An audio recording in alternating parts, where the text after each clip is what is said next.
Welcome to How the Grinch Stole Christmas. Every Who down in Whoville liked Christmas a lot. But the Grinch, who lived just north of Whoville, did not. The Grinch hated Christmas, the whole Christmas season. Now, please don't ask why. No one quite knows the reason. It could be his head wasn't screwed on just right. It could be, perhaps, that his shoes were too tight. But I think that the most likely reason of all may have been that his heart was 2 sizes too small. But whatever the reason, his heart or his shoes, he stood there on Christmas Eve, hating the Whos. Staring down from his cave with a sour, grinchy frown at the warm lighted windows below in their town. For he knew every Who down in Whoville beneath was busy now hanging a mistletoe wreath.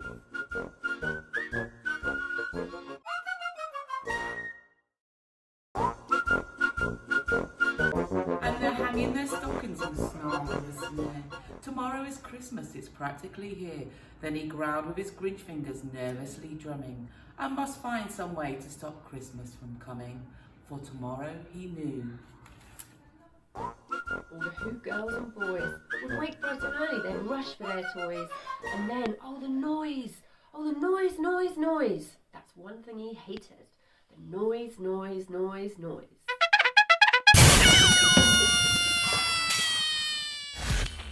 Oh, the noise. Oh, the noise, noise, noise, noise, noise. That's one thing he hated. The noise, noise, noise, noise. Then the Who's young and old would sit down to feast, and they'd feast, and they'd feast, and they'd feast, feast, feast, feast.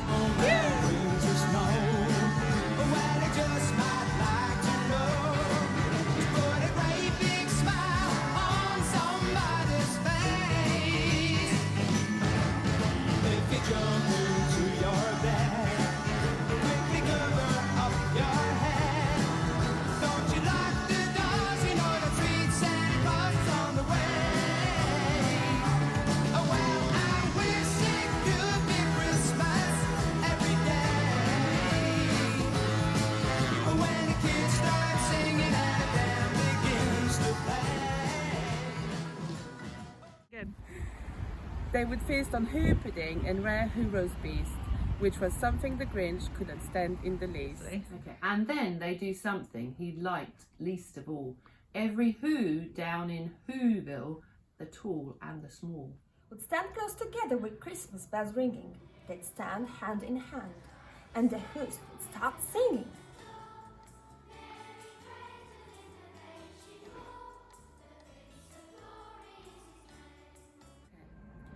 They'd sing and they'd sing and they'd sing, sing, sing, sing. And the more the Grinch thought of this Who Christmas sing, the more the Grinch thought, I must stop this whole thing. Why, for 53 years I've put up with it now. I must stop this Christmas from coming. But how? Then he got an idea, an awful idea. The Grinch got a wonderful, awful idea.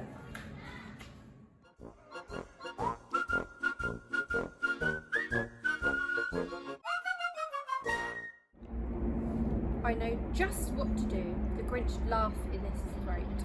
And he made a quick Santa Claus hat and a coat. And he chuckled and clucked. What a great Grinchy trick. With his coat and this hat, I look just like Saint Nick.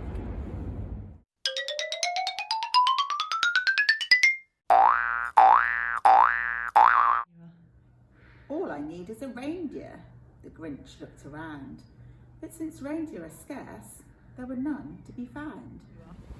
Did that stop the old Grinch? No, the Grinch simply said, if I can't find a reindeer, I'll make one instead.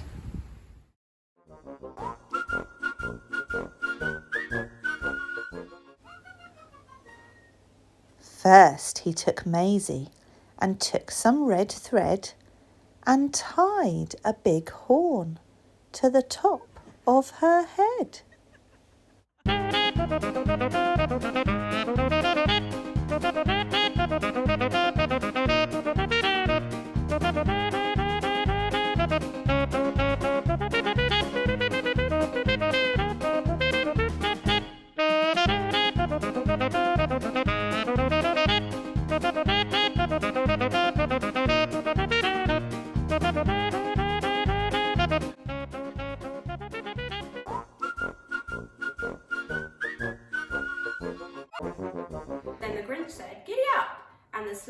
started down towards the homes where the Whos lay a snooze in their town.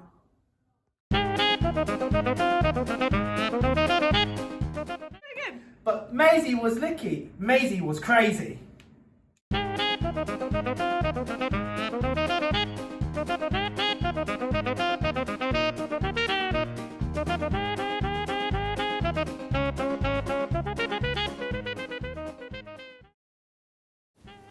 So next he called Samson and took some red thread and tied a big horn to the top of his head.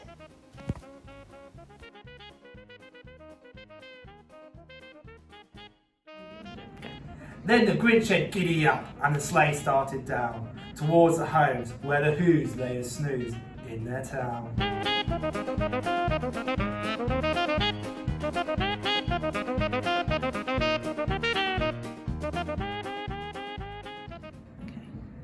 But Samson was woofy and Samson was small. He would be no help with pulling the sleigh at all. So last he called Teddy and took some red thread and tried to tie a big horn to the top of his head.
Then the Grinch said, giddy up, and the sleigh started down towards the homes where the Whos lay a snooze in their town.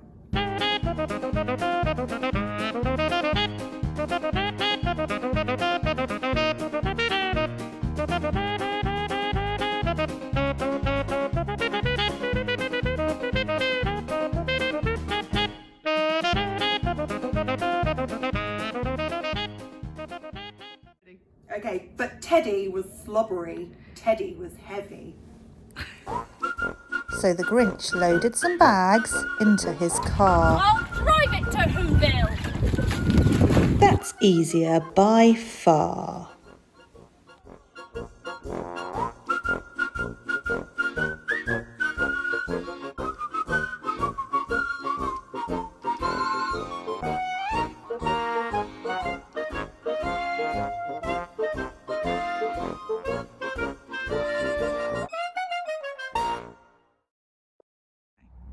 All their windows were dark, quiet snow filled the air.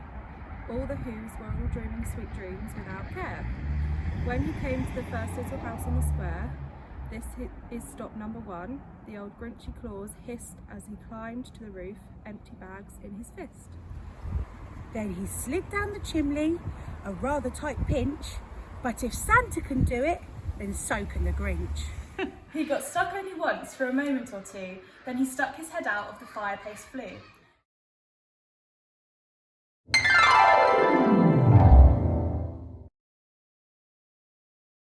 Where the little Who stockings all hung in a row. These stockings, he grinned, are the first things to go.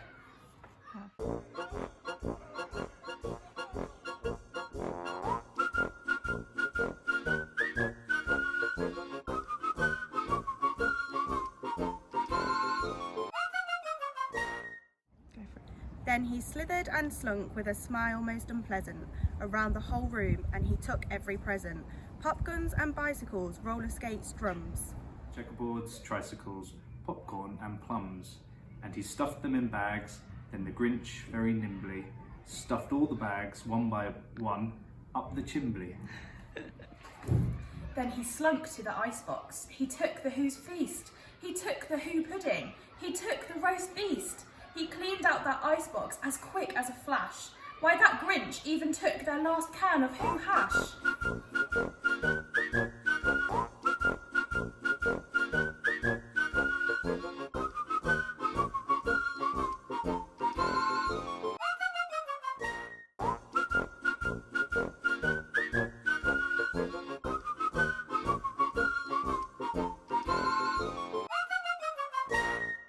Stuffed all the food up the chimney with glee, and down grinned the Grinch, I will stuff up the tree.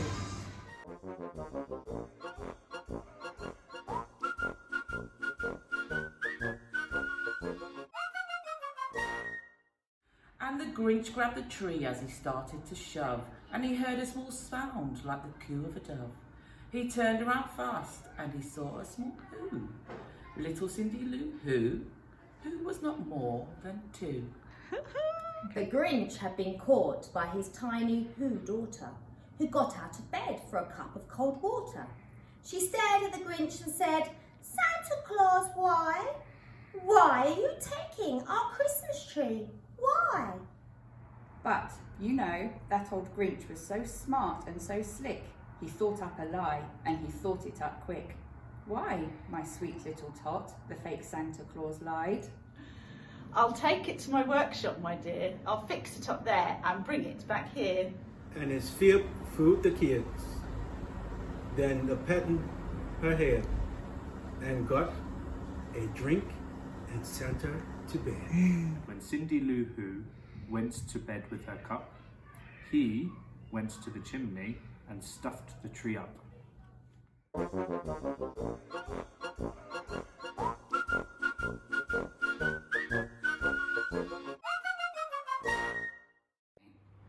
The last thing he took was a log for their fire, and he went up the chimney himself, the old liar. On their walls he left nothing but hooks and some wire. And the one speck of food that he left in the house was a crumb that was even too small for a mouse. Then he did the same thing to the other Who's houses, leaving crumbs much too small for the other Who's mouses. It was dawn, all the Who's still in a bed, all the Who's still a snooze. When he packed up his sled, he packed it up with their presents, the ribbons, the wrappings, the tags and the tinsel, the trimmings and the trappings.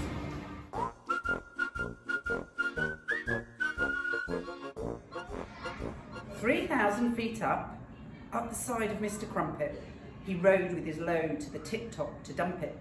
Pooh, pooh to the woos, he was grinchingly humming. They're just waking up. I know just what they'll do. Their mouths will hang open a minute or two. Then the Who's down in Whoville will all cry, boo-hoo! That's a noise, grinned the Grinch, that I simply must hear. So he paused, and the Grinch put a hand to his ear. And he did hear a sound rising over the snow. It started in low, then it started to grow.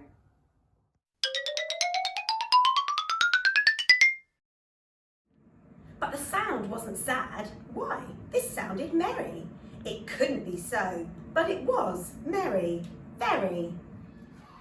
He stared down at Whoville. The Grinch popped his eyes. Then he shook. What he saw was a shocking surprise. Every Who down in Whoville, the tall and the small, was singing without any presents at all. He hadn't stopped Christmas from coming, it came. Somehow or other, it came just the same.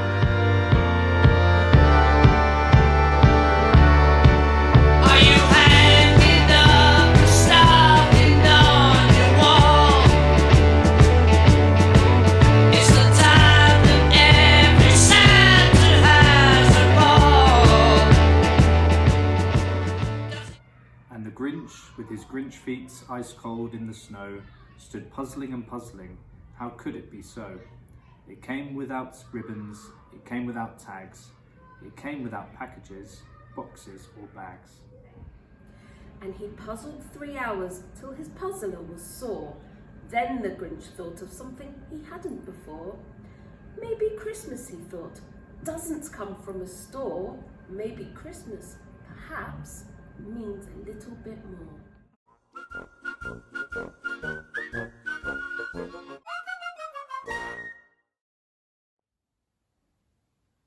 And what happened then? Well, in Whoville they say that the Grinch's small heart grew 3 sizes that day. And the minute his heart didn't feel quite so tight, he whizzed with his load through the bright morning light, and he brought back the toys and the food for the feast. And he himself, the Grinch, carved the roast beast.